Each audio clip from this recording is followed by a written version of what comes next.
Assalamualaikum warahmatullahi wabarakatuh. Bismillahirrahmanirrahim. The Honorable, the Head of International Office in Surabaya Region, the Honorable, today's speaker, Dr. Karina Widiawati, Master of Public Health, and Ms. Arina Azmina binti Ahmad Zubir, the Honorable, Director of Universitas Nadatul Ulama Surabaya, Professor Dr. Insinyur Ahmad Yazidi, Master of Engineering, the Honorable, the First Vice Rector of Universitas Nadatul Ulama Surabaya, Professor Kacung Marijan, DRS, MA, PhD, the Honorable, the Second Vice Rector of Universitas Nadatul Ulama Surabaya, Insinyur Muhammad Fakih, MSA, PhD, the Honorable, the Third Vice Rector of Universitas Nadatul Ulama Surabaya, Dentist Umi Hani, MKes, the Honorable, the Head of Global Engagement of Universitas Nadatul Ulama Surabaya,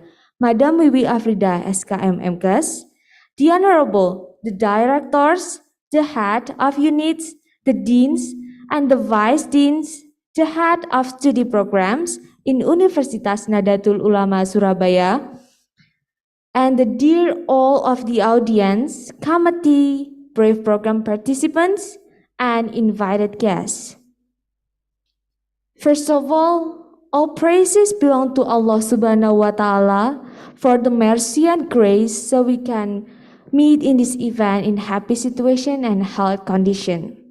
Secondly, peace and blessings are also praised to our Prophet Muhammad Sallallahu Alaihi Wasallam, who has guided us from Jahiliyah era to the Islamiyah era, namely Islam religion. Thirdly, I would like to say, welcome to the grand opening of the second BRAVE program, what Gen Z can do to support sustainable development goals.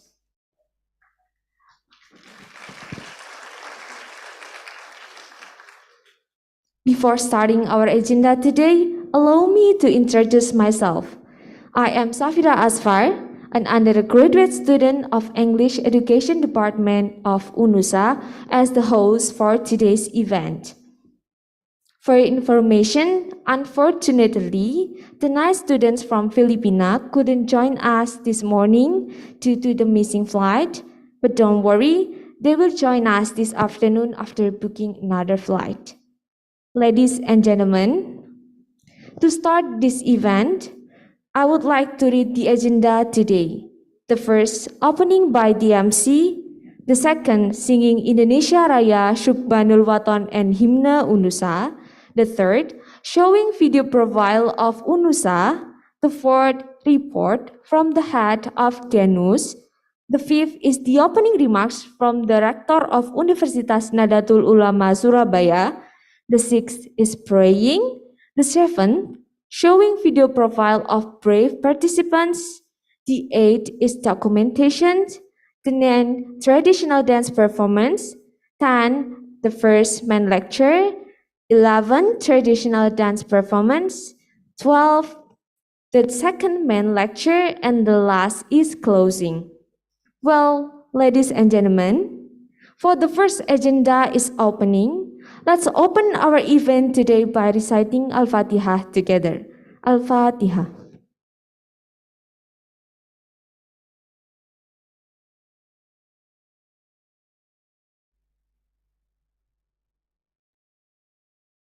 Amin, amin, ya Rabbal Alamin. The next agenda is singing Indonesia Raya, continued with Syukbanul Waton and Hymne UNUSA. All the participants, please stand up.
All the participants may have a seat.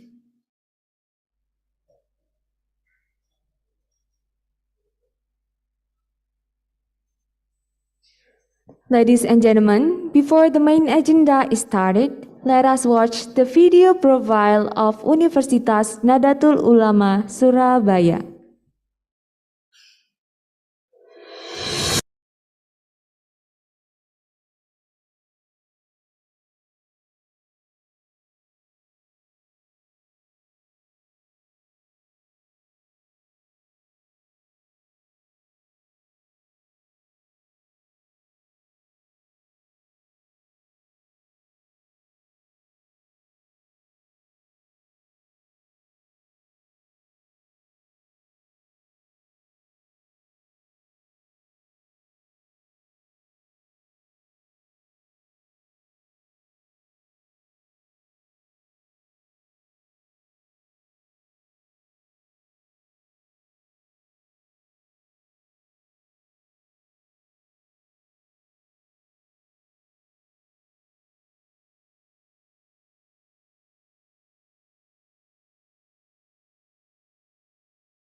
The students of UNUSA will be rahmatan lil alamin. Ladies and gentlemen, the next agenda is a report from the head of Global Engagement of Universitas Nahdlatul Ulama Surabaya, Madam Wiwi Afridah, SKM MKes. The time is yours.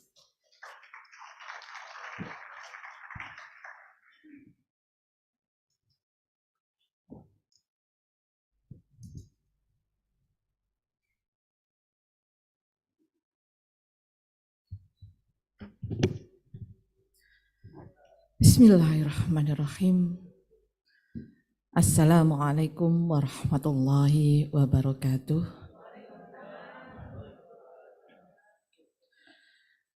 Rabbi shrahli sadri wa yassirli amri wahlul 'uqdatam min lisani yafqahu qawli. Distinguished our today's speakers, Dr. Karina Widowati, MPH, and Miss Arina Azmina binti Ahmad Zubair, distinguished rector,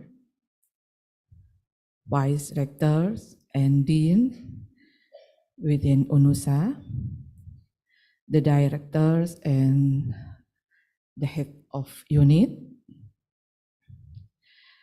head and secretary program of study program, head of Surabaya International Affairs Office, and all participants, especially from University Malaysia Perlis, University Teknologi Malaysia, University Malaysia Kelantan, and University of Northern Philippines. Allow me to thank you for presence of Mr. Ahmad Yazidi, Rector UNUSA, and his staff at today's event. I would also like to thank all the participants who participated in the brief program. The second annual 5 days program held by Genus Global Engagement of University Nahdlatul Ulama Surabaya is one of the action to support Sustainable Development Goals, SDGs, with the focus on economic, environment, gender equality, and racism. UNUSA Brief program will consist of lectures, cultural activities, discussion, and real action. The objective of the program is to promote partnership overseas while exploring Indonesian culture, and UNUSA support sustainable development goals to achieve sustainable living. The second UNUSA Brief program is specially designed to explore ideas from Gen Z, international student, and international partnership, and how to face the challenges. Not only the insight given to the Gen Z international students, but also real experience to face a challenge in the field. Here's the report of the participant for second brief program. There are 5 students from University Teknologi Malaysia. Please stand up.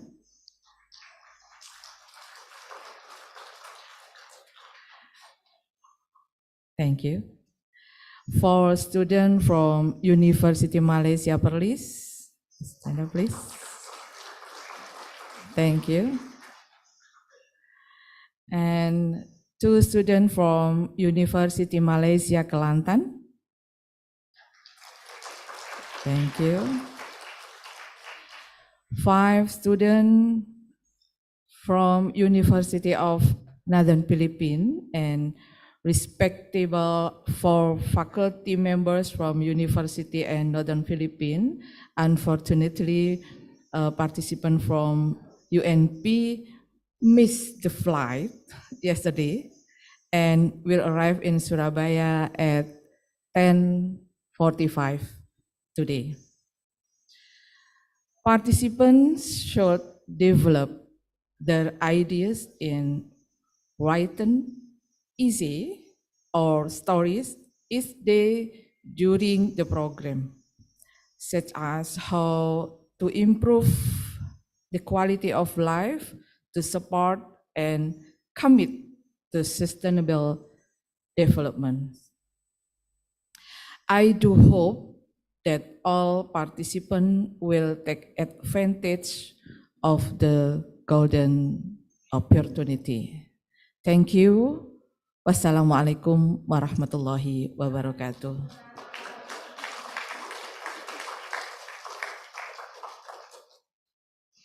Thank you, Madam Wiwi, for the report. The next agenda is the opening remarks, which will be delivered by Director of Universitas Nadatul Ulama Surabaya, Professor Dr. Insinyur Ahmad Yazidi. The time is yours.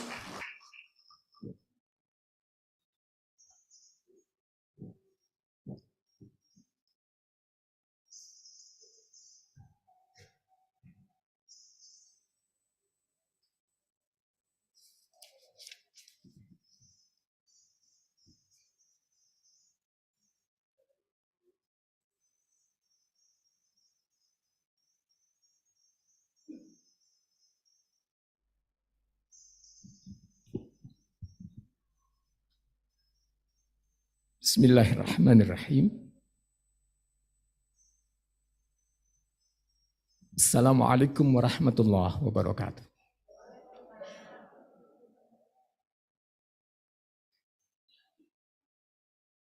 Distinguished our today's speakers, Dr. Karina Widowati, MPH, and Ms. Arina Azmina binti Ahmad Zubair.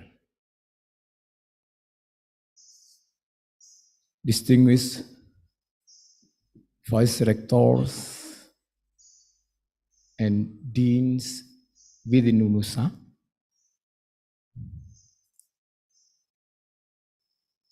Heads and Secretaries of Study Program within UNUSA, Head of Surabaya International Affairs Office,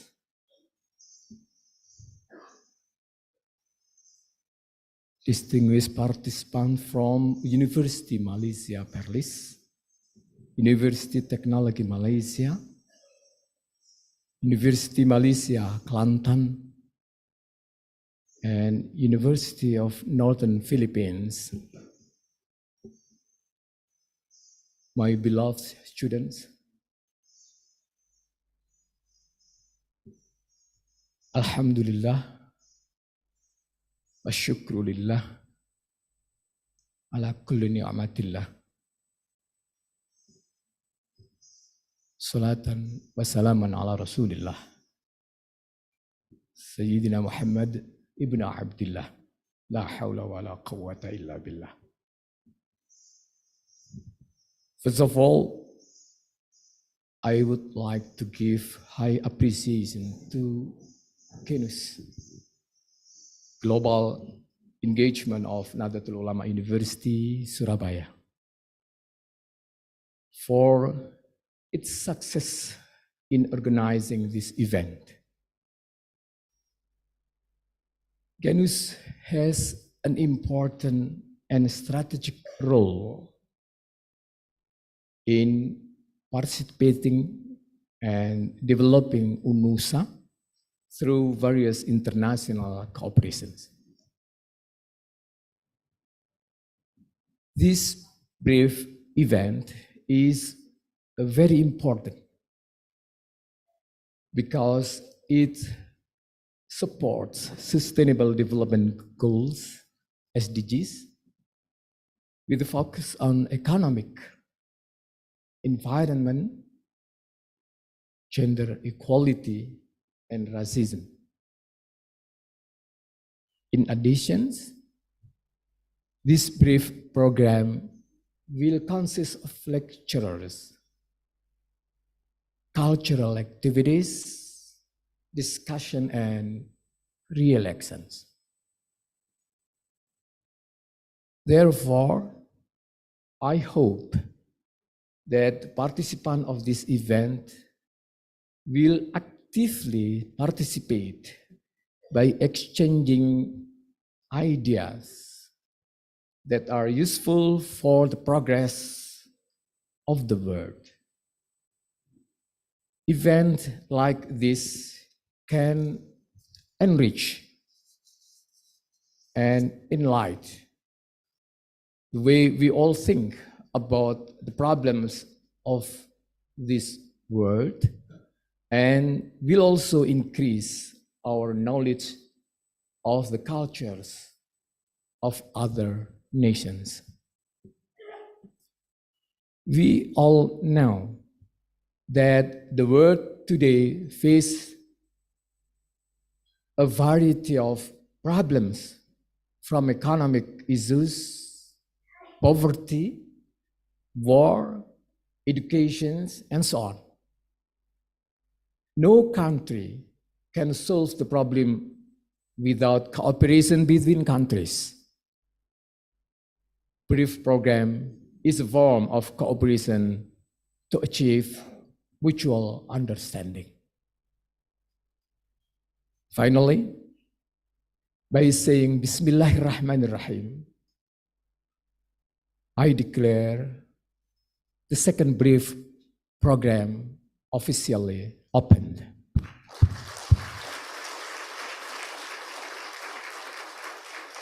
Thank you. Wallahu muwafiq ila aqwamit tariq. Wassalamu alaikum warahmatullahi wabarakatuh.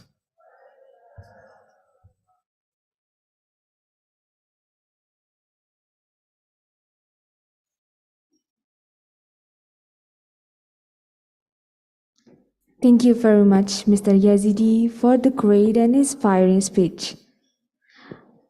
The next agenda is praying and will be led by the second Vice Rector of Universitas Nadatul Ulama Surabaya, Insinyur Muhammad Fakih, MSA, PhD. The time is yours.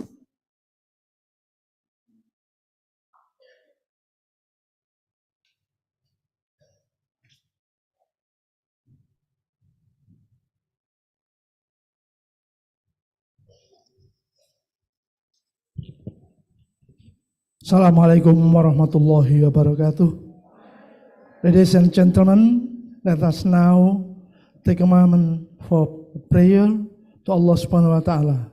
Therefore, this event will be going smoothly, effectively, and safely. Bismillahirrahmanirrahim. Allahumma salli ala Sayyidina Muhammad wa ala ali Sayyidina Muhammad fil awwalin wa fil akhirin wa fil mala'il a'la ila yaumiddin. Walhamdulillahi Rabbil Alamin. Allahumma alif baina qulubina waslih dhata bainina wahdina sublas salam wahdina sublas salam wahdina sublas salam. Oh Allah, unite our hearts, secure a set of our farewells, and show us the path of the salvation, and show us the path of the salvation, and show us the path of the salvation. Allahumma nawwir qulubana bi nuri hidayatika kama nawwaratal arda bi nuri syamsika wa qamarika abadan abada bi rahmatika ya arhamar rahimin. Oh Allah, enlighten our hearts with your guidance as you illuminate the earth with the light of your sun, and the light of your moon forever. For the blessing of your mercy, O Allah, the most gracious and merciful. Allahumma ja'alna wa ja'al awladana wa ja'al talamidana min ahlil ilmi wa ahlil khair wa la taj'alna wa iyyahum min al-syarri wal ghair. O Allah, make us, our children and our students, to be expert in knowledge and performer in virtue. Don't you make us and also them as performer of villages in evil. Rabbana atina fid dunya hasanah wa fil akhirati hasanah wa qina adzaban nar. Our Lord, give us the word that which is good, and the hereafter that which is good, and save us from the torment of the fire. Wassallallahu ala sayyidina Muhammadin wa ala alihi washabihi ajma'in. Subhana rabbika rabbil izzati amma yasifun wa salamun al mursalin walhamdulillahi rabbil alamin. Assalamualaikum warahmatullahi wabarakatuh.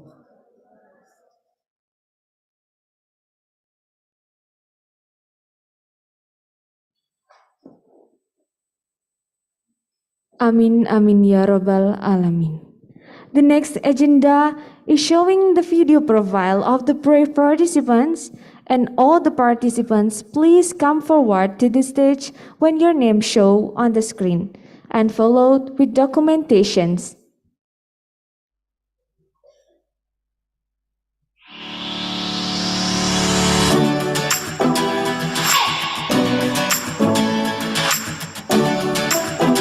Nurul Hazimah binti Kamsaini, University Teknologi Malaysia.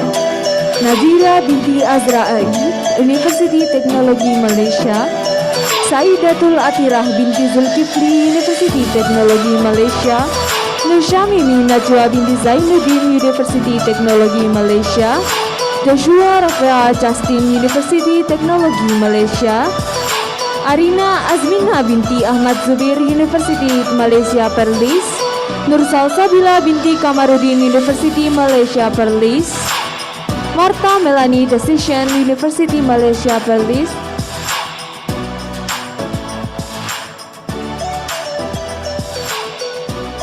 Nur Amira Sahih binti Abdullah.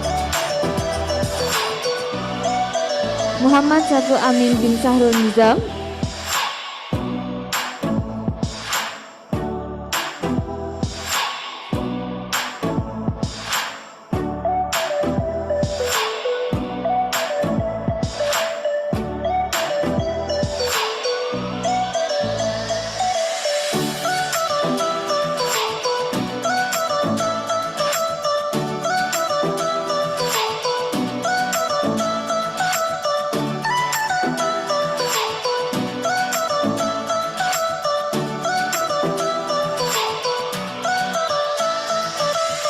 Alexis Ver Concordia, University of Northern Filipina. Gloria Javid, University of Northern Filipina. Khairun Nisa Ramos Costa, Universitas Nadatul Ulama Surabaya. Nova Amalia Soares, Universitas Nadatul Ulama Surabaya. Adnan Manuel Hermansyah, Universitas Nadatul Ulama Surabaya.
And please, the rector or the vice rector, please come forward to the stage and take documentation with the participants of BRAVE program.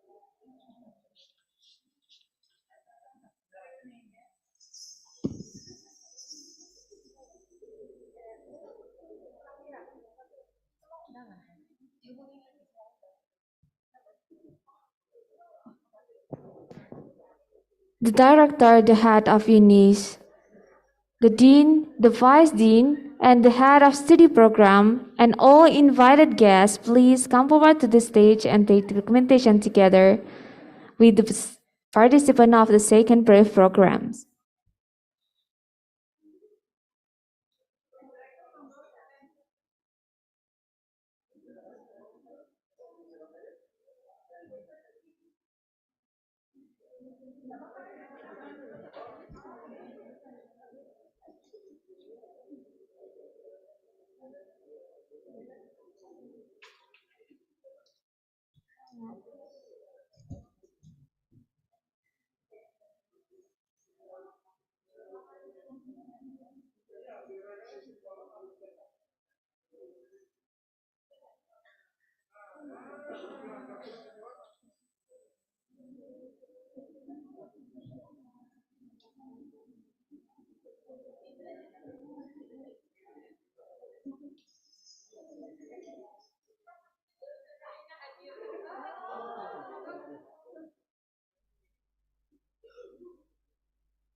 Dokter saya ikut.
Ladies and gentlemen, the next agenda is Tari Remo, traditional dance performance.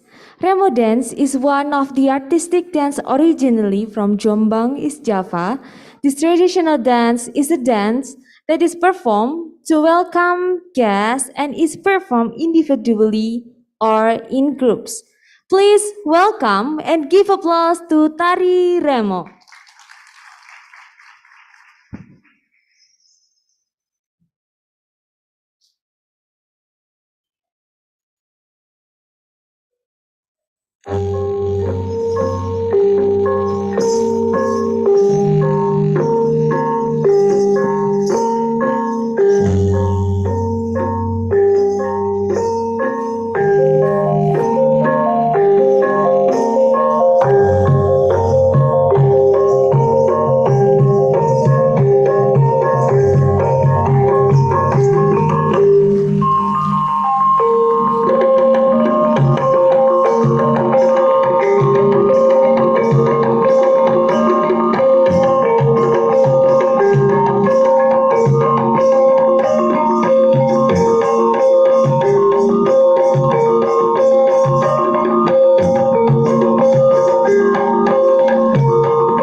give applause.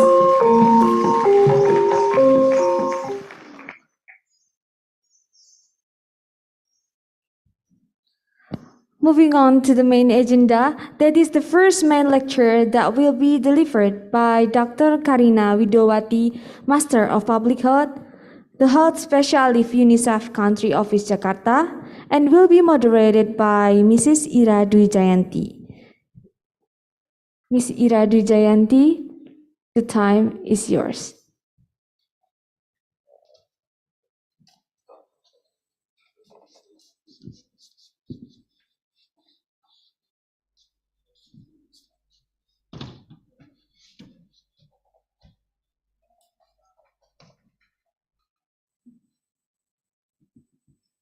Tes. Oke. Bismillahirrahmanirrahim. Assalamualaikum warahmatullahi wabarakatuh. Good morning, everyone. Dear all participants of the second BRAVE program UNUSA. Ira Dwi Jayanti. You can call me Ira. And I personally welcome to all of you in Surabaya, especially in UNUSA. I hope you enjoy and get the wonderful experience in this 1 week ahead. Okay, ladies and gentlemen,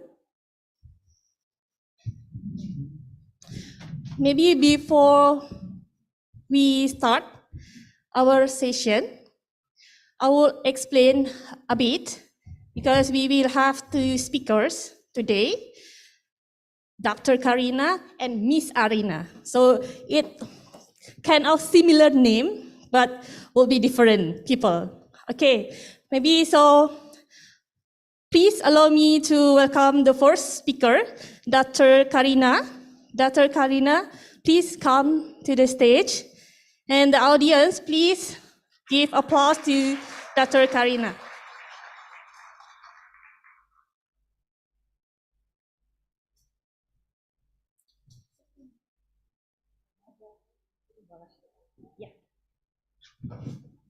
Okay, how are you, Dr. Karina?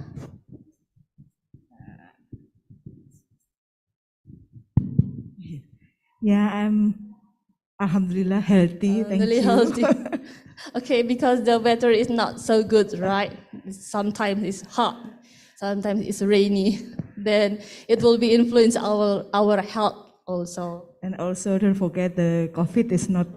Yes, it's the not pandemic Indian is yet. not- yes. Okay. Yes, correct. It's still around us for the COVID. Okay, thank you so much. And this session will be, we will have the material presentation from Dr. Karina and followed by the question and answer. So if you have any question after the material, just raise your hand and mention your name and institution. Okay. And before Dr. Karina present the material, please allow me to read her CV briefly. Mrs. Karina Widowati, MD, MPH. She pursued the medical doctor from Erlangga University and continued to get the master degree of public health in Institute of Tropical Medicine Antwerp. Is it correct? Okay, in Belgium. And currently, she is the nutrition officer, UNICEF in Indonesia. She is going to deliver the material about gender equality. Dr. Karina, you have 30 minutes to deliver the material. And please allow me to remind you when it has 10 minutes left. Okay, thank you so much, Dr. Karina. The stage is all yours. Okay, thank you, Mbak. Ira. Oh, Mbak Ira. Yeah. So thank you, and it's honor to be here in the second BRAVE program for UNUSA. So I just have a little chat with the professor, and he said this is actually part of the South of South cooperation between UNUSA and universities around Asian country. But I want first I want to apologize because I didn't aware that it should be in English. So my presentation will be mixed between Bahasa and English. So I hope the audience here, I heard Some from Malaysia. So I hope you a little bit understand on the first part of presentation will be in Bahasa. So this is, I will present a brief about our perspective on gender equality. So I'm not actually major in gender, but yeah, so I try to do my best to present our perspective on gender equality. So next slide. So this is the first 4 slides is actually what we have given to children and also teenager mostly about the perspective of gender itself. So here the definition is actually a terms to explain the cultural concept of gender and social norm which lead our behavior standard, our role and our responsibility, which based on what? It's based on sex, yeah. So the sex status of the people. So that's what we call gender actually. So in Bahasa, it's actually like again, it's istilah to explain our cultural concept. So our standard behavior, our role, our responsibility is actually based on our sex status. Next. And so what we give to children in Indonesia with regard to gender role, we actually want them to understand that the role and responsibility of people should be based on their interests and also so it should be based on their interests and not by their sex status, whether they are a boy or a girl. So actually that's what we explain to our children and also our teenagers in all UNICEF program. The target audience should be understand that the role and responsibility of everybody should be based on their interest and not by its gender status. Next. This is also apply for a behavior standard, which actually should be developed if it's developed by its sex status, and it can be what you call merugikan. So I was mix it up, and it can lead to discrimination. For example, if we look at the picture. Girl cannot play with car toys, something like that. Or when you go to a technical institute, then it should be boys. So if you want to be engineer, it should be boys and not a girl. And the last is actually pilot is actually mostly for boys. So that's the gender norm that we actually want to change, that everybody can be everyone and not based on their sex status, because it's always lead to discrimination. Next. So this is also what we always explain, that everybody have the same right terlepas dari gender statusnya. So we want to actually shift the social norm and cultural concept related to the behavior standard. This is based on gender, because it's part of violation on human rights. Next. Now this is ketidaksetaraan gender or gender discrimination can actually lead to negative consequences, like you have limited choice and limited change on your life. For example, woman better to be a teacher rather than pilot, something like that. So while she actually wants to be pilot, the norms actually limited her options to become pilots. Or if someone doesn't follow the gender norm, they tend to get bullied by society. For example, again, it's a little strange, I think 5 to 10 years ago, when a girl wants to be pilot and the parents will try to shift her choice to become more what the work that actually more woman, something like that. And again, it's discrimination. When I was in high school, there is one vocational school which actually only for boys. We call it Sekolah Teknik Mesin. So it's now it called Sekolah Menengah Kejuruan.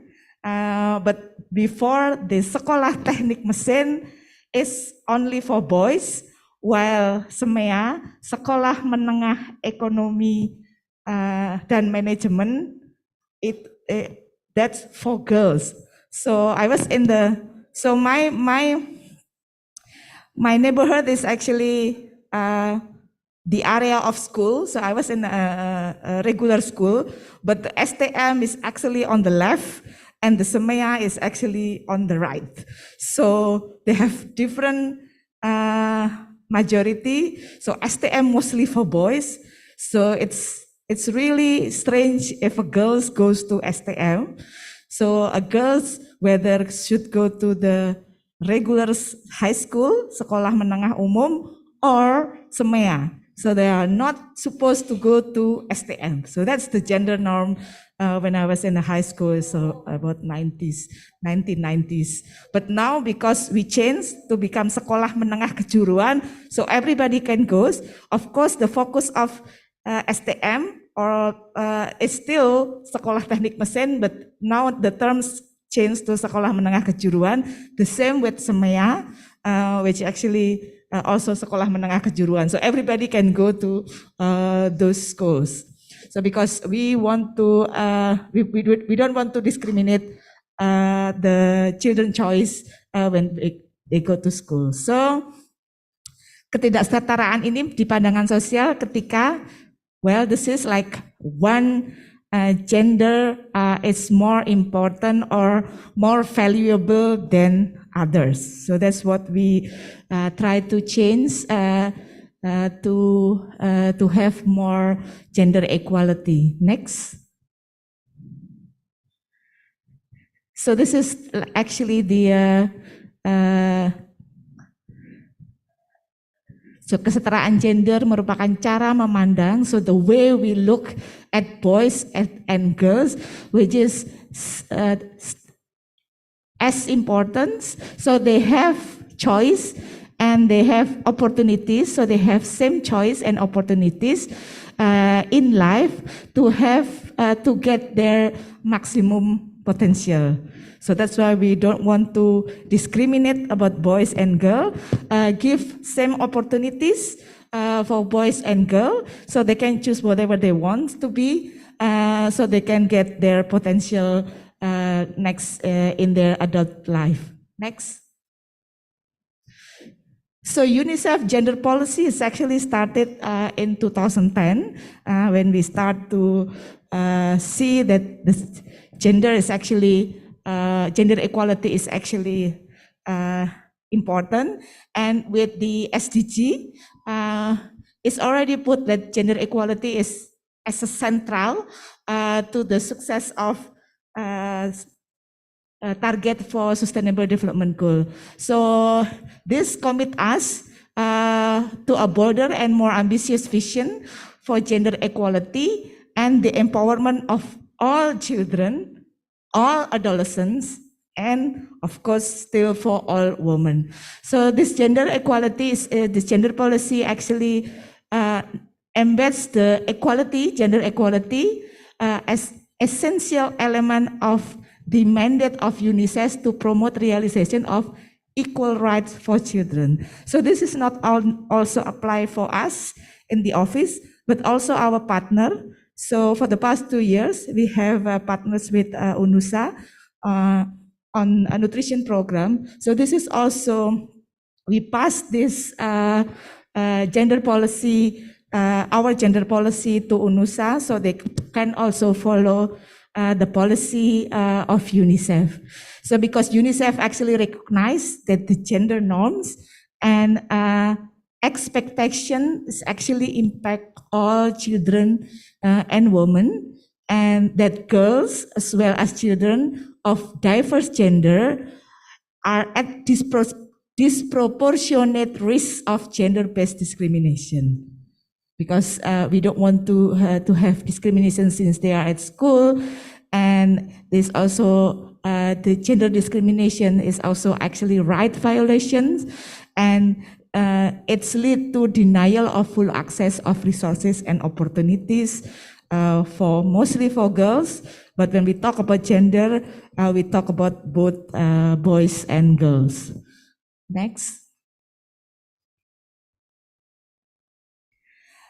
So this is the step of gender transformative program. So we are moving for just gender equality to become more gender transformative. So when we develop a program, we will see in which step of the program on the gender transformative program. So it's actually all our program now call out for the transformative program gender. So this is aspired to redress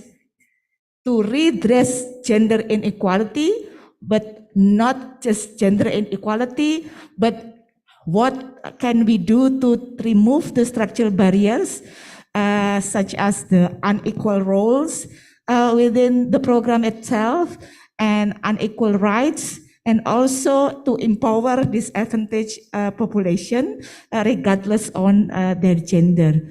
So when we develop our program, whether a yearly program or 3 years program, we always find which part of this program, which part of the gender step integration here in our program. For example, if we just ignore gender and program design, so usually this is a program related for newborn mortality because we ignore gender, so we just give for all newborn, and it's only perpetuate status quo or potentially worsen inequalities. For example, again, if we work about the newborn program, so we put it as that our program are still on gender blind. So the highest level is actually gender transformative. So we are pursuing that in all our program to be gender transformative. So in here, the program will explicitly seek to redress gender inequality. For example, when we discuss about child protection policy, we want to hear for both boys and girls, and also their parents, both mother and father, and also who have decision power in the community. So we try to redress those inequality and by removing the structural barrier. For example, usually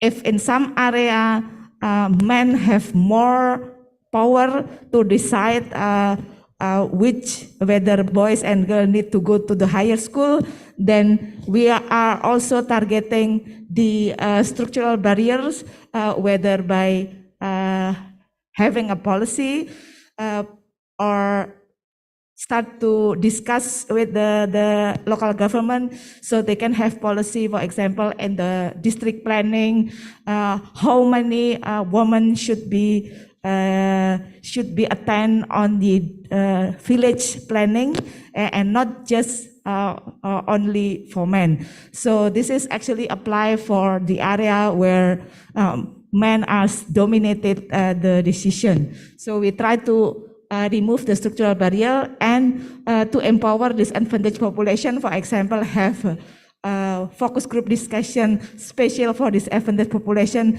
and not the one that sit on the decision power. So in every program, we will see we are at which stage, whether still gender responsive or gender sensitive, or maybe we actually put gender discrimination. For example, a physical program, making the road, for example, and then we only invite men because it's building the road. But actually, when we actually acknowledge the difference and try to invite a woman on the decision, but we are not robustly address the gender inequality, that it's only men who we will not perform, but it's more higher to make the road, then maybe we are at the stage between gender blind or gender sensitive. So we are try our best how to move from this gender sensitive to the gender responsive, or if everything, it's better to have moved for the gender transformative, where we also remove the structural barrier and empower the disadvantaged population. Next. So this is long way still. So our policy for 2010 and 2030 is actually require us to this 9 concept. Then in the office and also in our implementing partner, we require to have zero tolerance within, again, in our organization and our partner for discrimination, sexual exploitation, abuse and harassment for all role and position within our office. And also we require to ending discrimination for all.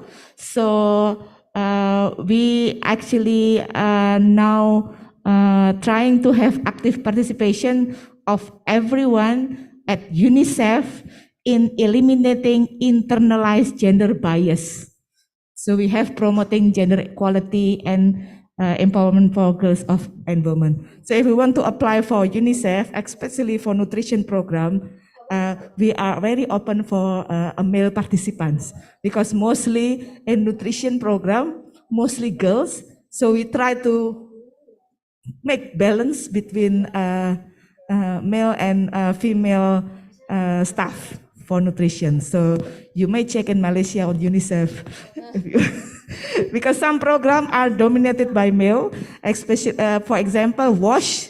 So for water and sanitation, mostly male. So if you're female, you have a higher chance to get hired if you are female. But for nutrition, the male have higher chance, because mostly the proportion, we try to shift the proportion of male and female employee. And accountability for result. So this is, we actually also ask our implementing partner, our government partner, to comply with the mechanism that gender equality, to have achieve gender equality priorities and gender equality result. And number 4 is achieving parity at all level. For example, this one, addressing barrier to recruitment. So you may, because UNICEF is usually, you can see on the website for like a proportion of male and female employee at UNICEF. So you might target the one that still high imbalance to be hired by us. So this is addressing barrier to recruitment, retention, and career mobility for female staff, and ensuring equal career opportunities for women, men, and person of all gender and UNICEF. So yeah. And then sufficient resources, we are allocating sufficient resources, both human resources and also financial resources for advocacy, for programming, for communication, for learning, and for management that connect the gender result. And again, we adequately funded technical expertise in some area, in some country office where there is not much gender specialist. So we adding those expertise in a country office. And then highest level of financial accountability to meet our commitment of gender equality, gender transformative program with ongoing monitoring that to ensure that minimum standard for ending discrimination are consistently exceeded and above beyond benchmark. And then working at partnership, we ensure that each partnership is apply gender equitable values, both whether it's UNICEF-led program or when we partnering with other organization. And also with government. And also we have establishing standard to expand core gender technical expertise.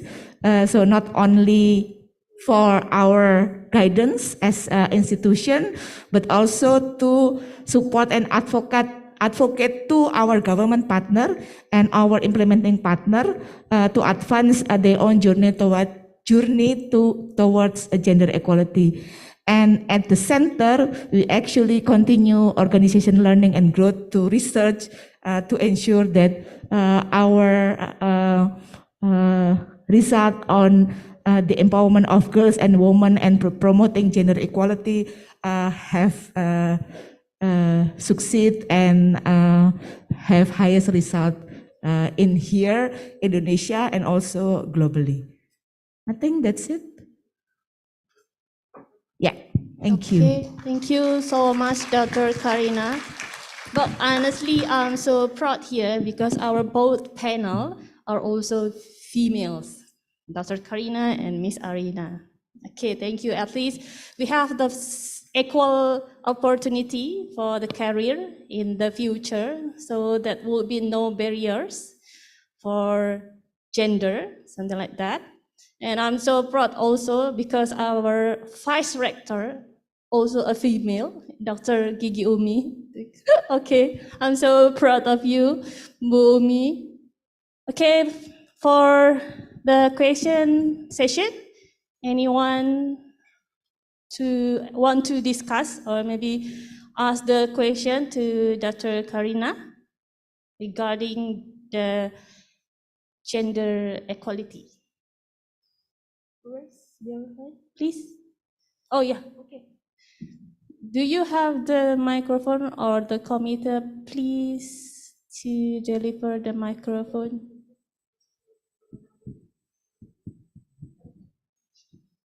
Okay, please mention your name and also your institution. Assalamualaikum warahmatullahi wabarakatuh. Perkenalkan, saya Aisyah Rahmah. Could you be a little bit louder for the voice? Assalamualaikum warahmatullahi wabarakatuh. Saya Aisyah Rahmah dari Fakultas Ekonomi, Bisnis, dan Teknologi di Cirebon. Sebagai perempuan, setinggi apapun cita-cita wanita akan kembali ke dapur juga. Menurut pandangan Ibu, apa yang harus kita lakukan sebagai wanita untuk berpegang teguh cita-cita yang kita inginkan? Oke, pertanyaannya adalah bagaimana sebagai wanita kita memiliki cita-cita dan memang berpegang teguh pada itu, Bu? Ya, Ya. ya. Jadi tadi seperti yang aku answerin bahasa ya.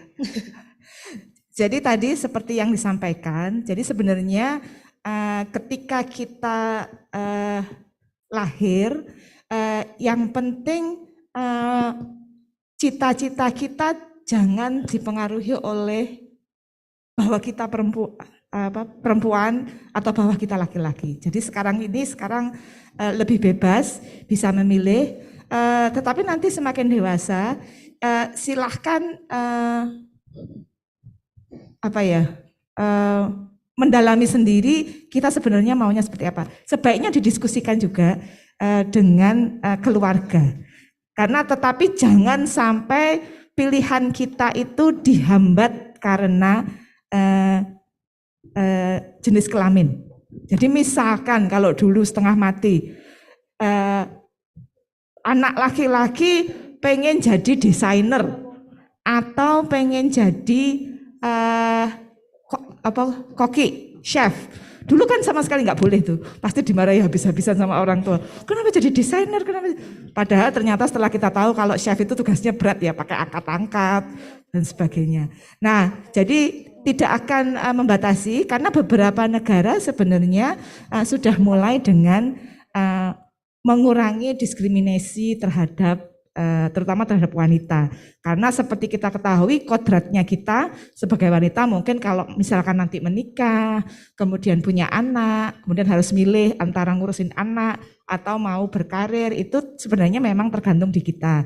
Tetapi beberapa kantor sudah memberikan kelonggaran, kemudian termasuk beasiswa-beasiswa. Jadi beasiswa sekarang ada perbedaan usia antara laki-laki dan perempuan, terutama untuk S2 dan S3 dengan pemahaman tadi, karena perempuan kadang harus meluangkan waktunya untuk mengikuti kodratnya ketika punya anak, akhirnya untuk usia beasiswa S2, S3 biasanya agak dinaikkan umurnya untuk kandidat perempuan, jadi tidak lagi 35, ada yang sampai 42, jadi ini juga untuk menghilangkan diskriminasi tadi. Jadi wanita juga berhak untuk pendidikan walaupun sudah mempunyai keluarga. Tetapi kadang-kadang kita memang sebagai wanita dihadapkan terhadap pilihan sulit dan itu sebaiknya didiskusikan. Tetapi tampaknya sekarang sudah lebih terbuka, terutama alhamdulillah di Indonesia. Jadi Indonesia ini lumayan terbuka ketika seorang perempuan ingin mengejar cita-citanya, tetapi tetap keputusannya tergantung dari perempuan, tetapi jangan terpengaruh oleh tekanan luar. Seperti misalnya kamu perempuan ngapain sih sekolah tinggi-tinggi? Nah seperti itu. Atau kenapa sih ngejar karir? Jadi itu harus tetap didiskusikan bersama dengan keluarga. Kalau sudah punya suami, didiskusikan dengan suami. Tetapi jangan sampai itu menghambat keinginan kita untuk maju. Itu saja. Semoga membantu. Okay, is it enough for the answer? Okay, thank you. Bu Karina, I just wondering in the UNICEF, is there any policy that support for the woman? I mean, when they have the family, something like that, or they have just pregnancy and deliver the baby, do they have the, what? Yeah, for maternity leave, we have 6 months, 6 months for the of leave. mother and 3 months for the father. Oh, okay. You can apply. So Okay, after you graduate, just apply. we call paternity leave, so not just for maternity leave. Of course, the mother have longer, so 6 months, but the father also give 3 months paternity leave to help the new mother or to help the mother to take care of the baby. Okay. Wow, 3 months of paternity leave. 3 month paternity leave And then and 6 6 months month for maternity leave. Or at least you support for the Yeah. exclusive breastfeeding for 6 months. Yes. Yes, So okay. also it depends on the woman also. Yeah. Of course, we are pushing actually for a full 6 months, but sometimes because based on experience, when we usually work and then you stuck in the house for 4 months, it's actually like. So it's open that you may decide, for example, after 4 months, you want to come to the office once a week, for example. So you can discuss with your supervisor. The same with the father. So whether they want to take the full 3 months in a row, or they part 1 month and then go to the office for 2 weeks. So perhaps also stretch when you are at home A whole with a new day baby. or 3 months. So 1 month and then you take work for 2 weeks and then you take another 1 month or every 2 weeks. So it's depend on the discussion with your supervisor. And also for breastfeeding mother, it's actually when you discuss with supervisor, you can actually have more lunch break to give you opportunity whether you want to breastfeed your baby or you want to pump your breast milk. Yes. Okay, thank you so much for the information. Any other question? Maybe one question? You can raise your hand or just stand up. Yeah. And please mention your name, institution. Please make it louder for the voice also. Assalamualaikum warahmatullahi wabarakatuh. Waalaikumsalam warahmatullahi wabarakatuh.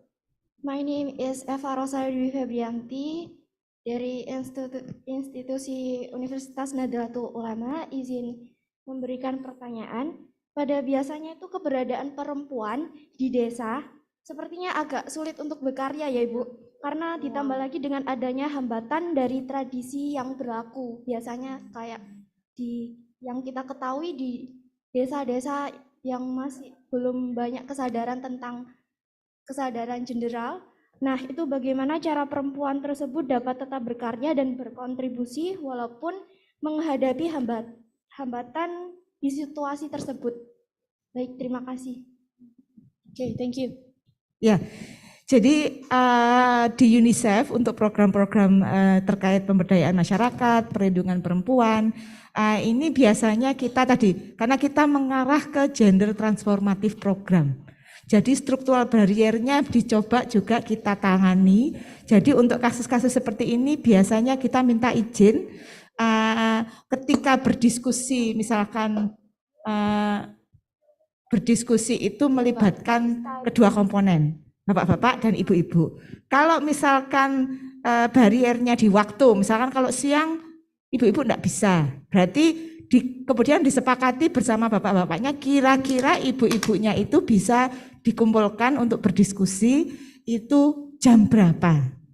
Nah, hal tersebut harapannya tadi hambatan-hambatan itu bisa ditanggulangi. Terus kemudian kalau misalkan tadi kesempatan untuk berkarya atau kemudian mencoba menghasilkan sedikit uang untuk keluarga, ya kita mencoba hal-hal yang bisa dilakukan oleh para perempuan di desa itu yang cocok untuk mereka. Jadi misalkan membuatkan program, kalau di beberapa tempat itu misalkan buat koperasi untuk tanaman. Jadi tidak harus dia datang, tapi di rumahnya sendiri nanti di arrange oleh misalkan dari implementing partnernya penjualannya seperti apa. Kemudian membuat kerajinan-kerajinan untuk untuk ibu bisa di rumah. Kalau terkait dengan kesempatan, nah ini sebenarnya kita akan selalu berdiskusi dengan baik pemerintah, karena sebenarnya pemerintah Indonesia juga sekarang sedang gencar untuk tadi memastikan bahwa tidak ada diskriminasi dalam kesempatan belajar ataupun kesempatan kerja untuk pria dan wanita. Jadi biasanya kalau kita minta tolong ke pemerintah, mereka akan tahu bahwa mereka diwajibkan seperti itu. Sehingga program-program di desa diarahkan bagaimana supaya perempuan-perempuan di desa tetap mempunyai kesempatan untuk berkembang sesuai dengan potensinya. Jadi yang kita kejar adalah potensinya di mana. Dan ini dibukakan untuk bahwa bisa, walaupun misalkan sudah berkeluarga, potensi itu tetap bisa dikembangkan sehingga tidak terjadi tadi diskriminasi terhadap perempuan, anak dalam menggapai kesempatan-kesempatannya. Okay, thank you so much for the answer. Okay, any other question? Maybe one more question, maybe from the participant. Any other question? Or maybe Miss Arina? Oh, which one? Okay, let's.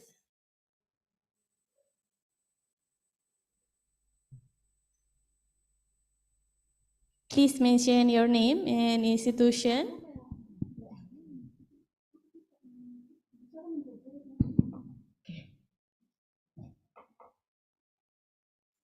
Okay, my name is Agisa Putri. I'm from English Education Department. And my question, as Indonesian citizens, especially in Java, parents still have the opinion that female gender didn't have the same chance as male gender. My question is, as a child, how is the way to give them understanding that all genders should have the same chance?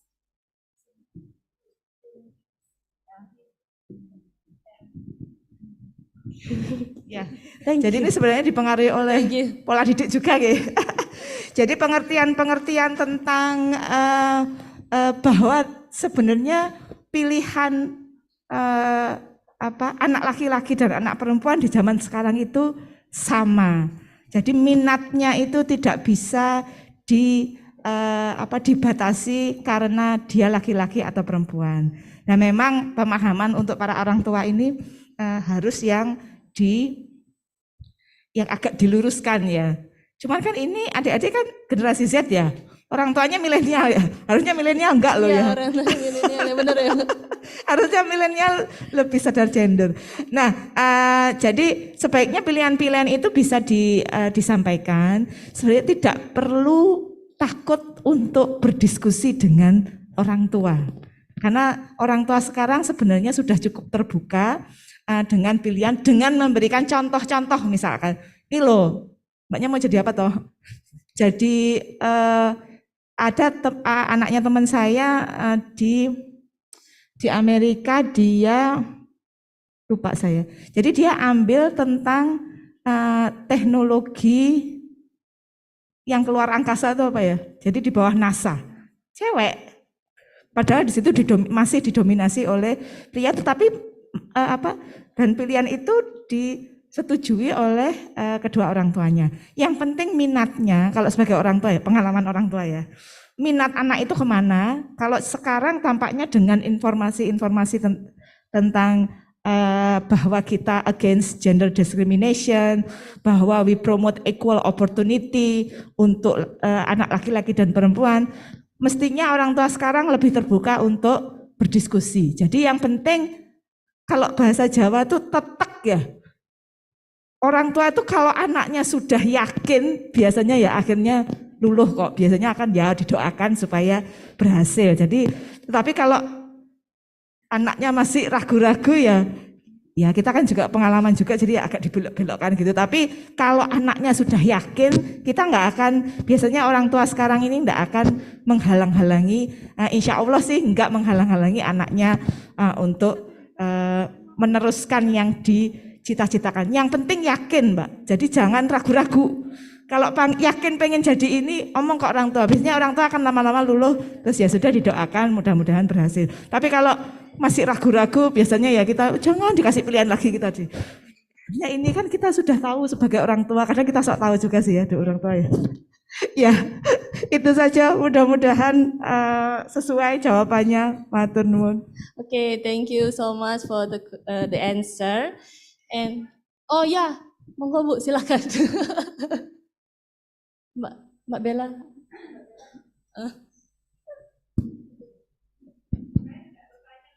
Oh. Ya, cukup menarik. Terima kasih. Assalamualaikum warahmatullahi wabarakatuh. Waalaikumsalam. Dr. Kalina, saya hanya ingin berbagi pengalaman saya, bagaimana saya dulu menempuh pendidikan. Jadi bagaimana respon orang tua saya ya. Usia saya 60 tahun sekarang ini. Jadi saya termasuk generasi yang mungkin paling tua ya di umur saya. Generasi X, Bu, sama kayak saya, Bu. Iya, sama. Nah, bagaimana orang tua saya dulu mengarahkan pendidikan saya. Jadi kakak-kakak saya itu menempuh pendidikan di pesantren, ya. Tetapi saya waktu itu mempunyai pandangan yang berbeda. Saya tidak ingin pergi ke pesantren, saya ingin bersekolah di sekolah umum. Kata bapak ibu saya, oke, silakan, tetapi jangan lupa tetap mengaji. Jadi begitu ya. Artinya pendidikan yang kita pilih itu terserah kita, tetapi jangan sampai tidak mengaji. Ya, jadi kita harus bisa membagi waktu. Nah, begitu lulus SMP, saya di Nganjuk, Dok. Kemudian saya merasa saya bosan berada di kota ini, saya ingin sekolah di tempat yang lain.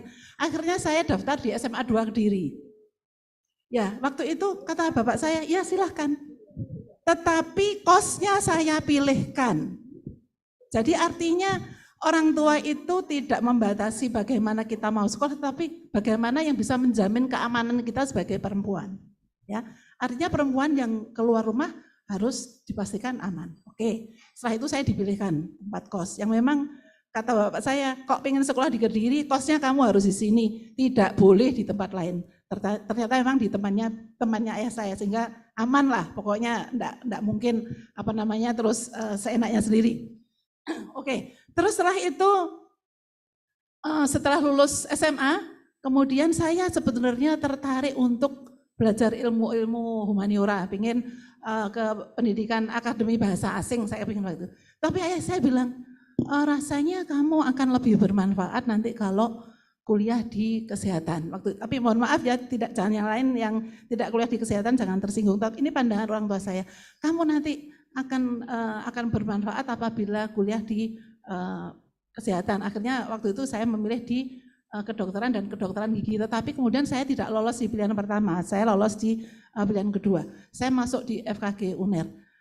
Saya boleh kamu kuliah di situ. Tetapi kosnya saya pilihkan. Ya, tempat kosnya dipilihkan. Itu semata-mata supaya saya tetap bisa mengekspresikan keinginan saya, tetapi dari segi keamanan aman. Nah, begitu ya. Jadi ini pengalaman, saya kira orang tua tidak akan membatasi, tetapi yang penting amankah kamu? Ya, kamu sebagai perempuan apakah kamu cukup aman? Bagaimanapun juga rasanya tantangan untuk anak perempuan dan laki-laki beda ya. Jadi perempuan memang harus ekstra begitu penjagaannya, mungkin begitu. Jadi ini saya kira kalau orang tua kita mengarahkan yang lain bukan karena apa, karena memang semata-mata supaya kita aman. Itu saja, Dok. Terima kasih. Assalamualaikum warahmatullahi wabarakatuh. Waalaikumsalam warahmatullahi wabarakatuh. Matur nuwun. Kita se-alumni jadi Bu, saya dari Kediri SMA 2 juga. Reuni Bu ya. Jadi Wakil Direktur Medis RSI Jemur Sari juga dari SMA 2 Kediri. Ya, Dokter Diah Yuniati, jadi dia ada spesialis saraf, sekarang di Wakil Direktur Medis. Iya, jadi yang penting tadi, anak-anak itu pokoknya pilihannya dia serius dan konsisten. Jangan berubah-ubah, yang seringkali itu adalah tiba-tiba pengennya masih galau ya, masih galau pilihannya A, terus tiba-tiba setahun pindah pilih B. Nah ini pertama membebani keuangan orang tua itu ya, tapi kedua akhirnya nanti orang tuanya juga ini anak ini sebenarnya mau kemana, akhirnya agak diarahkan. Tetapi kalau konsisten, serius, biasanya kita akan support. Dan ini memang agak beda ya, yang generasi Z ini harus sesuai dengan minatnya. Kalau seperti tadi disampaikan Bu Ira kan kita agak diarahkan orang tua, kalau sekarang kayaknya nggak mau Bu, anak saya juga masih SMA kelas 3, ya sudah, yang dia minati apa tetapi harus konsisten, itu yang akan ditekuni. Jadi jangan kemudian pindah-pindah. Jadi pilihannya masih diberi pilihan, tapi mana yang dia akan sasar, kita akan selalu support sebagai orang tua. Itu saja. Okay, thank you so much for the inspiration. Please give applause to Dr. Karina. Before we put the session to the end, we will give the certificate of appreciation for Dr. Karina as the speaker today. Maybe Bu Umi as the Vice Rector, please come to the stage for giving the certificate. The committee.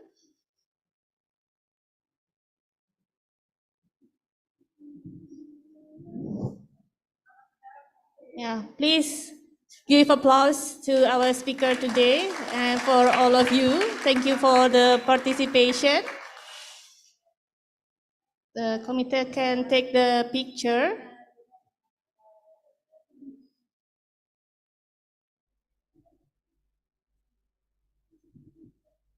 Okay. Oh, masih ada.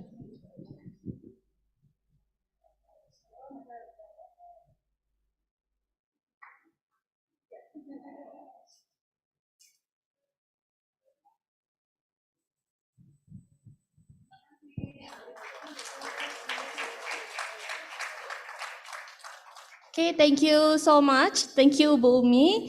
I give it back to MC to continue the program. Thank you.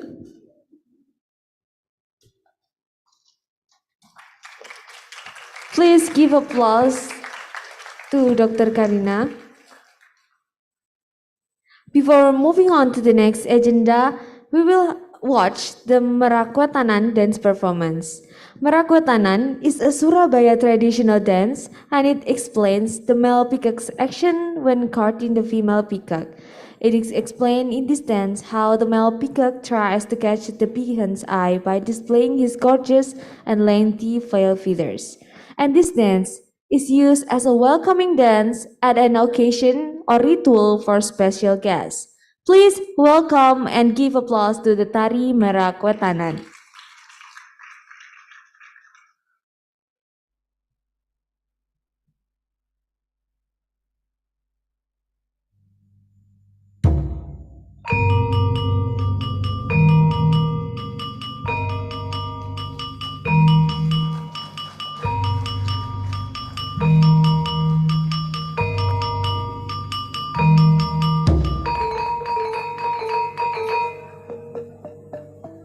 Cahaya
Ladies and gentlemen, the next agenda is the second lecture that will be delivered by Miss Arina Azmina binti Ahmad Zubir from University Malaysia Perlis, and still will be moderated by Mrs. Ira Dwi Jayanti. Mrs. Ira Dwi Jayanti, the time is yours.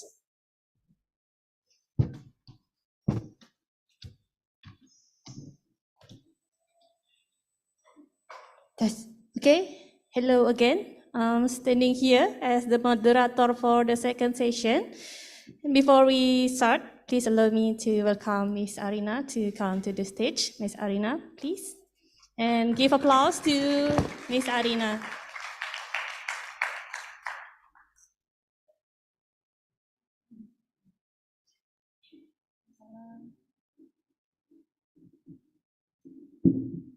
Okay, how are you, Miss Arina? Yeah, okay, yeah, I'm fine, thank you. Okay, do you enjoy in Indonesia? Have you ever visited in Indonesia before? I've been in visit Indonesia in Medan. Oh, Medan. Just Medan, So but in Java, it is- this one, my first time. Oh, the first time Yeah. in Java, but not in Indonesia, right? Yeah. Because you've been in Medan. Okay. Yeah, maybe Medan. How many years before in Medan? Before the pandemic. is Oh, it? before the pandemic, yeah. 2019. Okay. Mm. Should be changed so much. Yeah. Before the pandemic, everyone is wearing the mask. Yeah, I see. Okay. Maybe before we start the session, I will read the CV of Miss Arina. Miss Arina Azmina binti Ahmad Zubir. She pursued the degree in environmental engineering from UNIMAP, University Malaysia Perlis. Continue with master degree of science in environmental engineering from UNIMAP, and currently doing PhD in environmental engineering in UNIMAP. She is going to deliver material about the impact of climate change to water environment and how to promote awareness on environmental pollution and climate change to Gen Z. Okay, Miss Arina, you have 30 minutes to deliver the material, and I will remind you when it reaches 10 minutes left. Okay, the time is yours.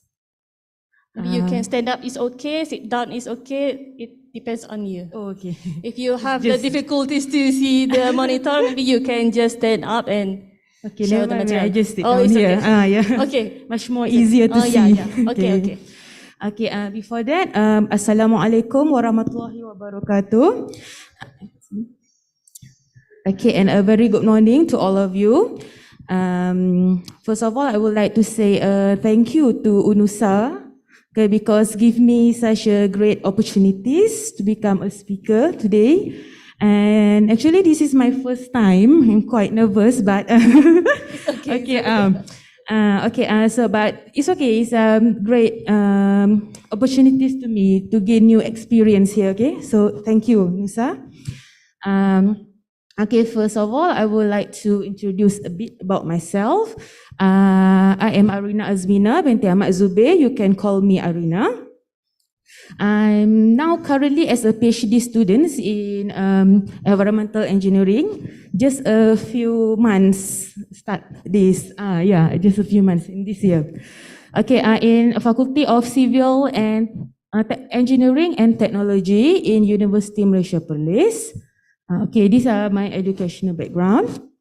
Okay, so maybe you can next slide. Just wondering, matriculation. Oh, you want to me elaborate one? Is it, Okay, that one is actually after I finished my secondary school, involving in science stream, but after that, I'm continue my study. This one is actually as a pre-university for 1 year, just a college, okay, in biological science. Okay, and then continue to degree, master, and now, okay, all in the same field. Okay, okay, so anything? Okay, you can go to the next slide. Okay, before we start our topic, I would like to share a bit, okay, about my previous research. This one was done during my master studies. To make you more simple in understanding, okay, I'm doing the sediment quality assessment, okay, and bioremediation in removing the contaminant, which is the heavy metal that contain in sediment of Kuala Perlis. Okay, Malaysia, you know, this one is a, no. Okay, still here. Okay. Apa dia Malaysia? Okay, Perlis is located at the northern part of Malaysia. So that place is my research area. Okay, the coastal area actually. You are from that place also? The states. Okay, this one is Peninsular Malaysia, but Perlis is one of the states in Malaysia. Okay. Okay, the result shows, I just go into the result. There are 4 types of metals, contaminants that contain in that area: lead, zinc, copper, and chromium. Okay, so the result shows that lead has the highest enrichment because of the boat and ferries activities, sources from the oil and gasoline. Okay, as we can see that Perlis near Langkawi Island. Have you been to Langkawi Island before? Just Kuala Lumpur. Just Kuala Lumpur, okay. Yes. Maybe next time you can come to Langkawi Island. It's very nice, okay? That one. So most of the tourists will depart their journey to Langkawi Island through ferries, okay, ferries and boats, okay. That activities that operates daily contribute to the lead in that area. Okay, that one is the first part, and the second part is bioremediation. Bioremediation is a type of treatment that we use to treat contaminants, any contaminants, but in my studies is the heavy metals, by using the bacteria, okay, existence bacteria in the sediments, okay. So the results also shows that the bioremediation method is successfully in removing the metals, okay. So next slide. That one is my previous research, and this one is my current research. I'm currently doing the research on the wastewater treatment that might be contribute to the agriculture site. Okay. The research is about the contaminant that I study in this research is metaldehyde. Metaldehyde is the molusicides that are used in fertilizers. Okay, normally farmers will extensively use these fertilizers to control the snails and other creatures that brings damage to the plants. Okay, so when the extensive use, these fertilizers will leach the metaldehyde, then it will pollute the environment. Okay, these are roughly about the studies that I'm going to conduct. Okay. The treatment is by the combination of activated sludge, also with the current adsorbent, granular activated carbon and powdered activated carbon. Will go into the process of aerobic granulation process in sequencing batch reactor, and will produce the modified adsorbent. This adsorbent will use as the adsorption in wastewater treatment, and I will study the metaldehyde removal efficiency, whether it's successful or not by using this treatment. Okay, I haven't started any lab yet. This one I just in the fundamental understanding in my phase. Okay, next. Okay. Please next. Yes. Okay. Just a bit about the benefits of the studies. First, to improve the current wastewater treatment. Next is to provide the solution in controlling metaldehyde contamination in agriculture sites. And the last one is, of course, to improve the water and food securities. Okay. Next. Okay, now we will move into the main topic today, which is the climate change. Okay, now actually we are facing the impact of climate change, right? All around the world. Okay, so what is the climate change actually? climate change is the major changes in the environment in terms of temperature, rainfall, snow, and wind patterns that will lasting for decades or longer time. So, according to Intergovernmental Panel on Climate Change, IPCC, most of the climate change are results from the humans' activities. Okay, so you understand what is climate change? Yeah? All right, okay, so now what are the factors that contribute to climate change? Okay, climate change, first, man-made factors, okay? The usage of chemical fertilizers in agriculture site, and also the emission of greenhouse gases. These are mostly from the industrial area, the cities, okay, development of the cities. Okay, and then the deforestation, cleaning the forests by purpose of in developing any building. So okay, so deforestation, industries and development. Okay, these are the development of the cities, increased vehicles in the road, and also the forest fire. Okay, these factors will contribute to environmental pollution. Okay, so the impact of this factor, okay, especially when the usage of the chemical fertilizers, forest fire will give the bad impact towards the water and air quality. Okay, so forest fire, I think that in a year, like Indonesian burning, open burning, right? Okay, so actually Malaysia affects the haze. We are facing the haze problem actually. Okay, okay. So and when the deforestation, it will cause the land degradations. Okay, and the loss of flora and fauna habitats. Okay, okay, and okay, and all of these factors also contribute to the rising of earth temperature and unpredictable weather patterns. Okay, some times we might be very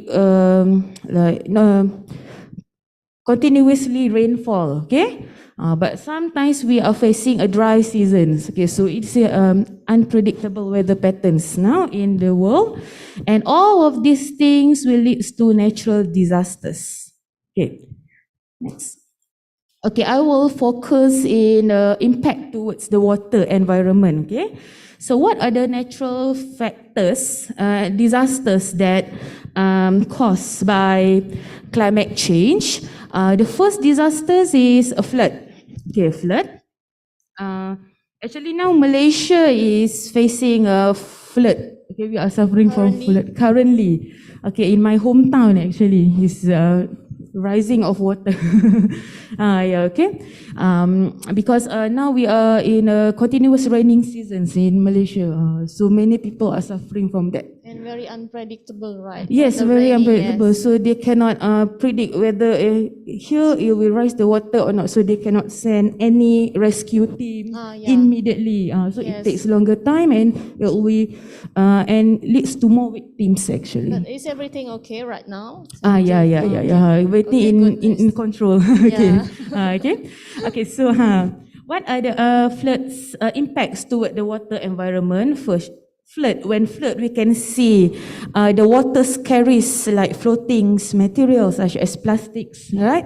Bottles, okay? So the flood can transport the contaminants to the water bodies. And the contaminants also might be from the pesticides. Runoff of the pesticides and fertilizers from the agriculture side. Overload of sewage system. This will bring the odor and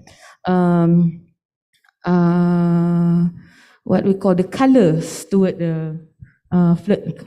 Okay, from the sewage system, there has a very terrible odors, right? Very smelly. Okay. Odors. Okay. Odor. Yeah. Odor. Okay. Okay. That will reduce the water qualities, and also the flood also will damage farms, lands, and fields. Okay, these are the silt and sediment that carries by the flood also will damage the agriculture activities. Yeah, so, and also they have will also cause of waterborne disease, okay, such as malaria, dengue. Okay, so they will impact the social communities in the flood area. Okay, so next. Okay, other than flood, drought. Okay, drought is a dry season. Okay, when the less of rain. Okay, so we will suffering from dry season. Okay, so when drought, the impacts toward the water environment, so we are demanding for water supply because we use water daily for domestic use, like we use cooking, cleaning, okay, bathing ourselves, showering ourselves, washing clothes, and we also need to drink clean water. Even the brush the teeth. What? Brush the teeth, everything, okay? In our life needs the usage of water. So we demand of water supply, okay? Okay, then, okay, the lack of clean water, okay? So this one, if we face this one, it will disrupt our hygiene. We cannot do the cleaning properly, cooking hygienic foods, okay? This all will impact to our daily life. Okay, so towards the water quality also, it will have the high contaminants in terms of concentration.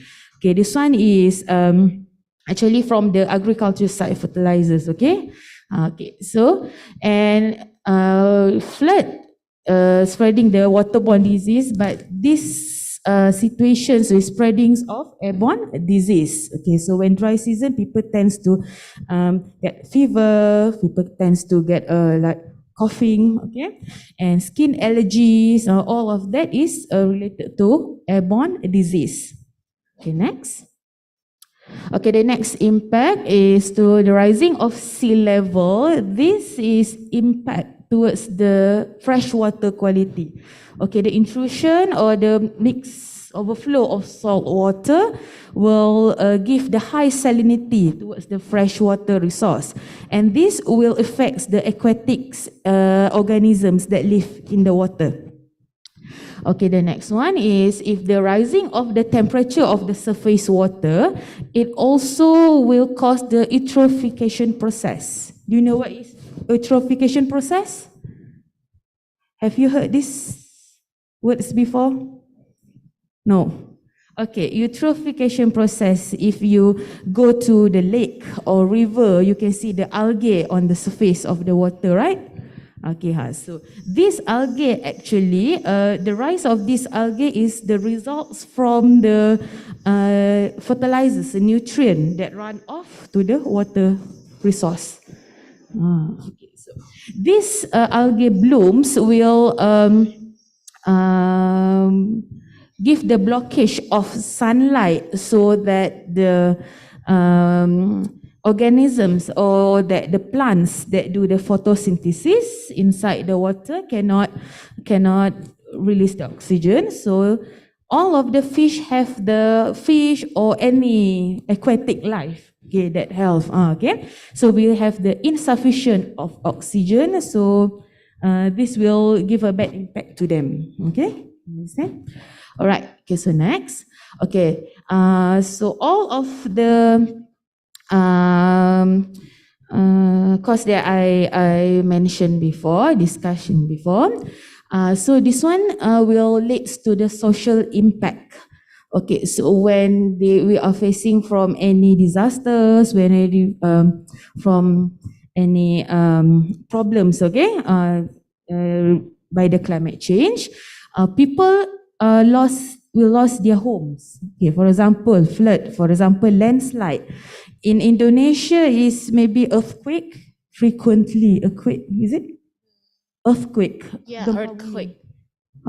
Okay, so you are, it might be destroy? Not really often, I think, but not Not really yeah, often. but the Oh. flood, I think, yes. Oh, flood. Because sometimes we do have the big rainy days, and Yes. tomorrow very hot. So, Very hot. yeah, Oh, there's kind so- of different weather every day. So But not for not the any pattern. earthquake is not really often. Oh, I see. Okay, But because my country, we are not experiencing earthquake, but we can get their impact. If Indonesian have, so we can also feel it, but not that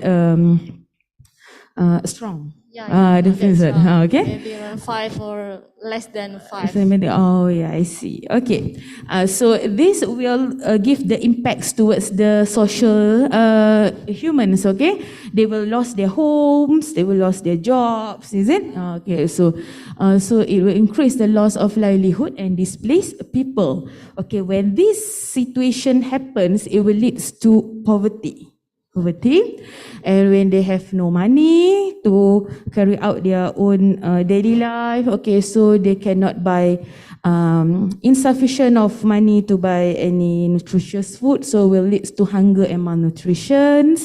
And when they have any, they have sick or they have any health problem, they cannot seek for a proper medication. Okay, so they will increase the risk of disease. Right? It's all of these are related actually. Okay. Okay. Next is the global food crisis. Okay. We are suffering that now because now is a demanding of food, demanding of raw materials such as vegetables, chickens, eggs. Okay. So when we are demanding from that, the price get higher. Even the rice also. Even the rice, everything, the raw food materials, right? Yeah. Okay, so this one become a global food crisis. Okay, and Belum mas, belum. Nah.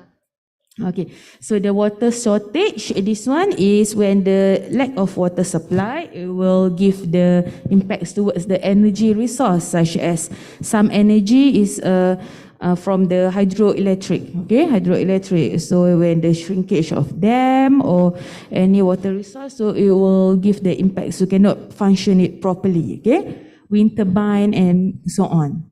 Okay, next. Okay, so next we will move to how to promote awareness on environmental pollution and climate change to Generation Z. Okay, so first, Generation Z, we know that the young people nowadays, yeah, all of you, okay? Okay, so first you're going to aware, and then if we are aware about this problem, then we can spread it among ourselves. So I'm going to share how we are going to make this happen, okay? Okay, so first we must develop the self-awareness in ourselves. Okay, so what you can do, you can be aware of the environmental current issues, such as what are the problems that our country now suffered. Okay, maybe from any disasters or what. Okay, so we have to aware. Okay, our country. Okay, maybe in mine, we are suffering from flood that I mentioned before. Okay, okay. So this we must aware. We must take note. We must seek information regarding this matter, and then we also can join the environmental related programs such as now. Okay, we are joining now the BRAVE program. Okay, when we are joining the program, we will gain more knowledge, more new experience. Okay, throughout the program. We also can join the volunteering works such as the community service, CSR, NGO, and also we can join maybe in helping or donating the victims of any tragedies that happen. Okay, so we can gain more experience from that. Join seminars. Okay, join seminars maybe through a communication platform such as Zoom. Now we are okay. Generation Z are more keen about their social media. Social media. Yeah. Okay. Yes. Okay. I will move to the next part later. Okay. Okay. So join seminars. Maybe we can exchange our knowledge, discussion. Okay. refer to the expertise such as our lecturers, teachers, or any we discuss the topic, learn and exchange our ideas, okay, with the expertise. And you also can travel. When you travel, you will explore the world. Okay, so you will know, you will see by your eyes, and okay, actually the world is, the nature is very beautiful actually. So when you go travel, you see the beautiful mountains, you see the beautiful beaches, so you will appreciate the nature, okay? Again, when you travel, you also can travel to the educational site, visit maybe the impact of the tragedy in that area, or you can visit any museum, so you can learn throughout these activities. Okay, when you successful in doing all these things, it will shows you the appreciation of nature, as I mentioned before. Okay, so and then you also can have a self-conscious and awareness and gratitude, and naturally it will motivate us to improve and mitigate the problem. Okay, so it will naturally by ourselves I don't want this to happen anymore. I want to control this thing. I want to give a solution towards this problem. Okay? Okay, so next. Okay, when you already develop the self-awareness in yourself, then you have to spread among ourselves, spread among the young people, okay, towards the communication platform.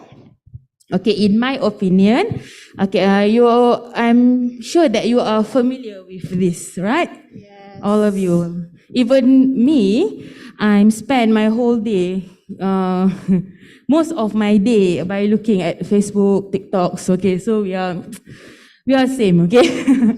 All right. Okay, so what you can do is this is my personal sharing. Okay, I just want to share. When you go, you go travel or another places or whatever, you join any programs. First, upload the photos in your social media. Upload your pictures. Okay, what are the activities that you do? What are the beautiful pictures that you captured from your travel? Okay, you upload, and maybe you can create an interesting caption towards it. Okay, so this will attract people. Oh, I want to go to the place. So I want to join the programs. So very interesting, very beautiful. Okay, that one is the first one. And then you also can share your own experience. Maybe you are a victim of some tragedy, or maybe you are you can share on behalf of your friends. Okay, so you make a video, you share, okay, so that people will know all of these kinds of situations. And also you can make a live on current situation. For example, flooding, okay? So you make live about the current situation so that people can prepare early. Okay, that area is already sink. Okay, so we must move. Okay, so you spread all of these situations. Okay, so people can early prepare. Okay, this one is important actually. In my hometown, one of the residents make live, and okay, so all my family is prepared. Okay, move all the things upstairs so that we can save some valuable items. Okay, so just from the live video actually. Okay. Okay, and next you also can make interesting educational videos. Okay, for example, in TikTok. Okay, in Facebook, you can publish also in YouTube. Okay, so what is climate change? What are the factors? What are the impact towards the climate change? Okay, so people will know, because nowadays when we are seeking for information, I am sure that we are not more do readings or whatever. We will Even if I want to learn a new recipe, for example, I will look on the TikTok. It's much more easier, much more understanding. People want simple and solid and easy. Now people, okay? All right, so next we also can create a blog or web page and any apps, okay, to share our experience. Okay, and the last one, we also can advertise with through programs. Okay, for example, such as Fun Run, or maybe you can advertise or you can create any programs or such as when, for example, we do a recycle for 10 kilos of paper, you will get one McDonald's ice cream, for example, okay? Okay, so people like rewards. So this will push our interest to join all these kinds of programs. Okay, so last slide. So it means that for the Gen Z, you have to be more creative. Yes. To do something, right. Yeah. Okay, these are the examples that you can go from the social media. Okay, from the Instagram. Okay, from the Instagram, also Facebook. Okay, Facebook. This one actually is my hometown. Okay, last week. Which city? The name of your hometown? Kulim Kedah. In Malaysia. Okay. So we are suffering from flood. Okay, this supermarket is nearby my house. Okay, but my house not affected. Only the surrounding area. So they alert. Okay, so we should be very careful. Okay, this one is from from Facebook. They post. I think it depends on the water system also in the surrounding area. Yeah. The drainage is quite because this part is a city. It's in a city. Okay, my hometown is in a city and industrial area. Okay. Okay, and also, this one is from the TikToks. Okay, so you can search. For example, I search the climate change, so we can see a lot of educational videos. Okay, so you can learn from this. Okay. All right, next. Okay, before we end, just a take-home message. How to begin? Okay, first, we must start at home. Okay, so parents should educate us. For example, we should educate our young brothers, our young sisters, the youngest. Okay, so we should start at home, this one. Okay, then by changing our lifestyle towards green lifestyle, maybe you can practice recycle, no single-use plastic bags. Okay, so if you want to go to another place, you want to go to the institution or whatever, maybe you can make a carpool or use public transport instead of your own transports. Okay, recycle. And when we already achieve all these things, we can spread this awareness amongst our friends in the small cycle. And when we success in do that things, we can create the interest to the next generations. Okay, so we must take action on this because next. Okay, so we must take action because if we don't protect the nature, we can protect ourselves. Okay, so that's all. Thank you. Thank you so much for the material. Please give applause to Miss Arina. Miss Arina, I'm just wondering why you choose the environmental engineering for the 3 phase, bachelor, master degree, and currently is PhD. Okay. Honestly, first, for the first time, it is not my first choice in choosing this education field. Okay, I'm giving by the government because maybe I'm not fulfill my pointer or what. I'm choosing the health science actually, but it's okay. Environment also is about science, right? Okay, and then after I completed my degree, I developed interest in doing a research in environmental is very huge prospect. We can and we can relate with the current situation now. Okay, so we can it is interesting actually. So I developed interest into research area, and now I'm currently doing in that area also. PhD. Well, if we back to the previous topic about gender equality, how about your major? Is there any proportion for male and female? Is there balance, or there were more males compare female, or just Okay, during my degree time, more females actually More female. in Oh, I environmental engineering, but in civil engineering is more male than female actually.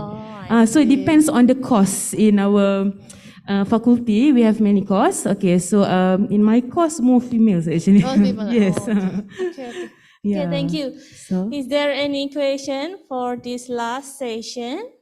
Or maybe you're okay. Yeah.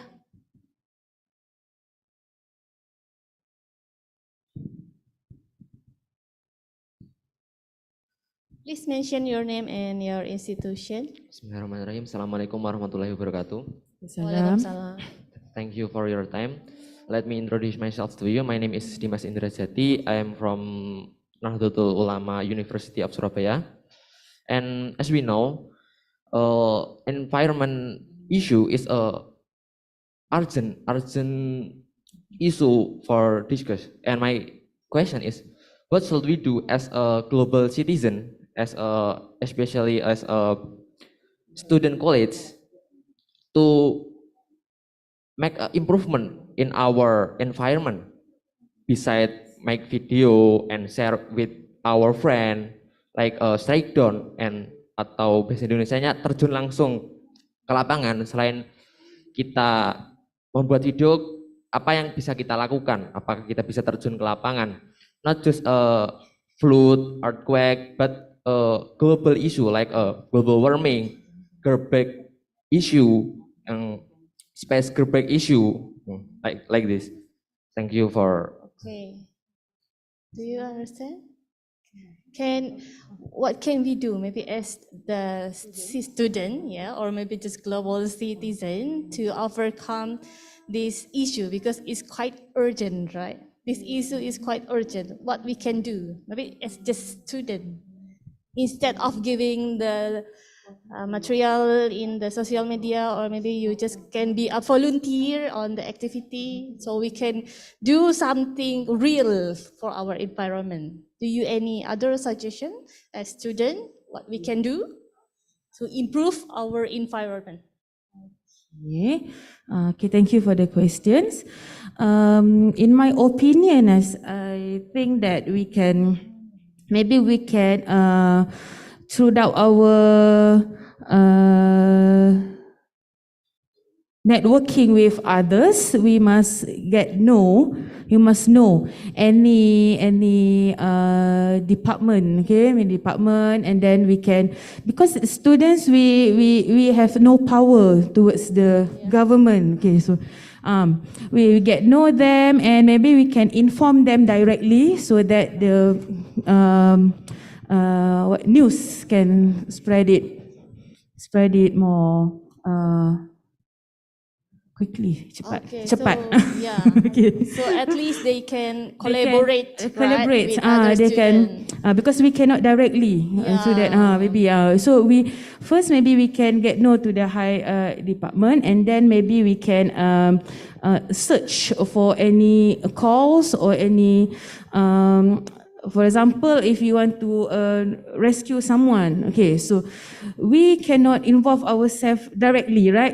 So we need to inform others by contact. So that's why you need to know what are the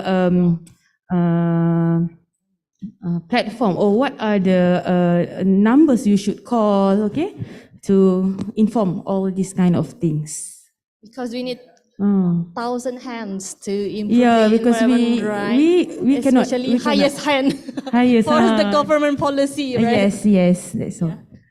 Okay, the next question, please stand up. Mbak. Okay, finally the participant is asking. Okay. Hello. Please mention your name and institution. Hello, my name is Joshua Rafael Justin. I came from UTM Johor, Malaysia. So my question is, since Miss, you have learned environmental engineering from degree to PhD, right? So my question is, what's program that have you done in environmental, such as maybe you be a director for British Clean or anything else lah, and how you get sponsor in order to make your programs be successful. That's it. Thank you. Okay, thank you so much for the question. Okay, thank you for the question.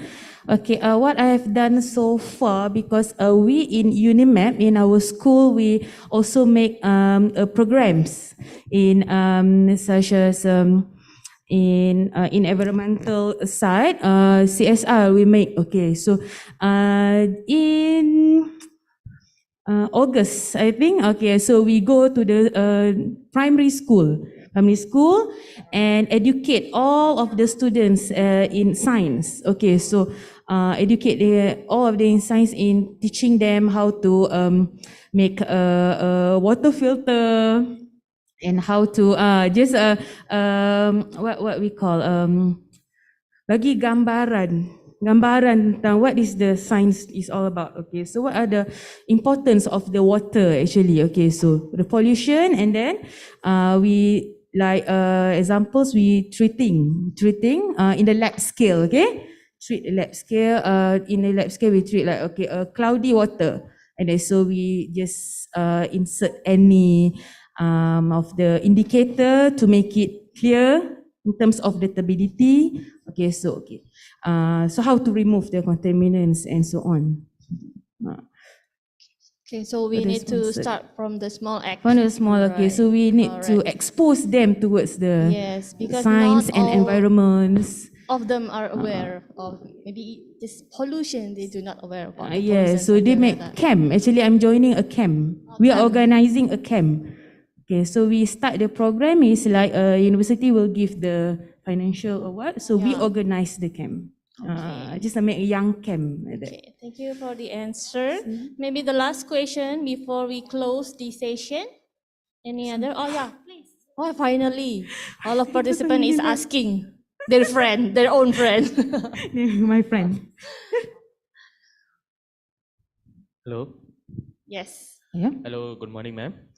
Okay, ma'am. My question is that possible? The zero waste lifestyle is one of the sustainability. Yeah, is that possible? Again, I cannot. Zero waste. Zero waste. Yeah. Is that possible? Yeah, is that possible? Nowadays? Yeah. It's hard to say actually. No, because we're creating waste every day, right?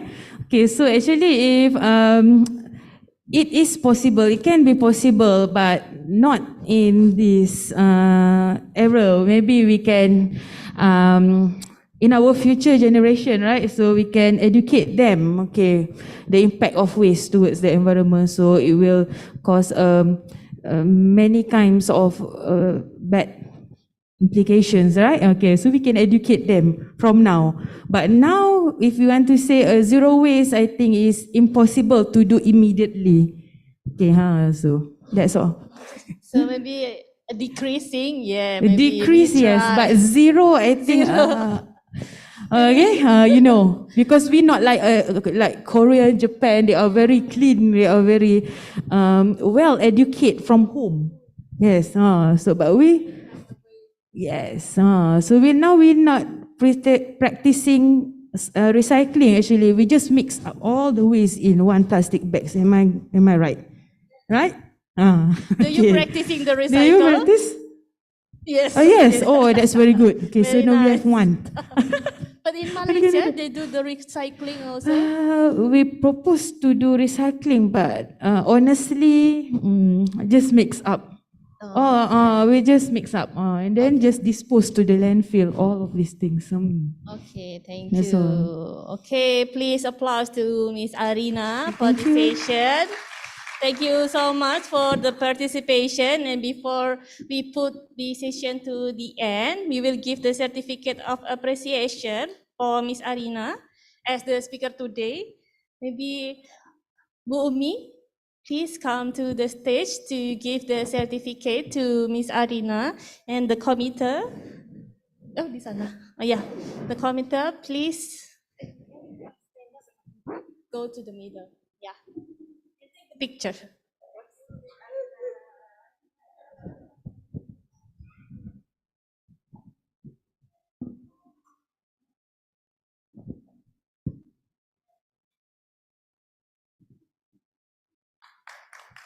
Please give applause to the speaker.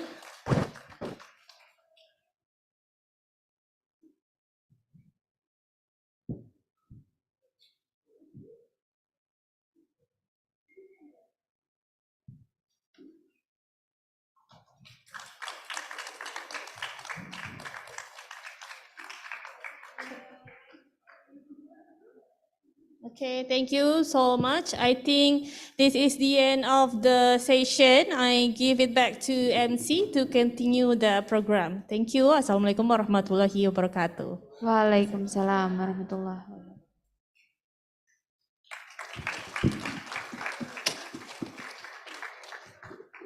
Thank you very much to the speaker, Miss Arina.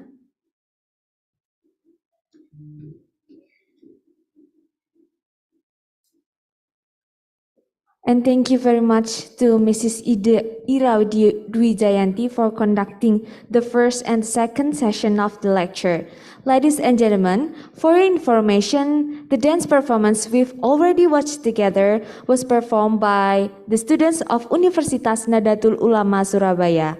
Remo dance performance from student of Health Faculty, undergraduate student of Occupational Health and Safety Program, and Merak Wetana dance performance from student of Nursing and Midwifery faculty, one from undergraduate student of Nursing program, and the other from undergraduate students of Midwifery program. Finally, we come to the end of this event. Before we close our event today, I am Safira Asfar as the Master of Ceremony.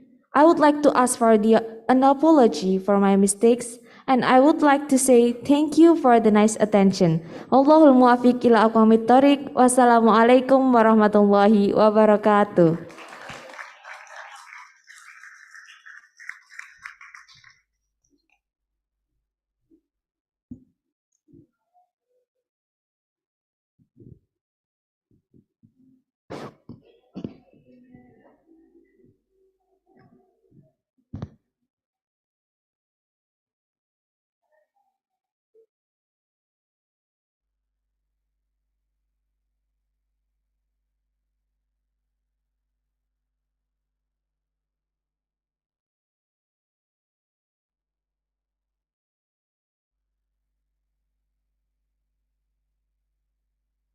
Colors in the sky.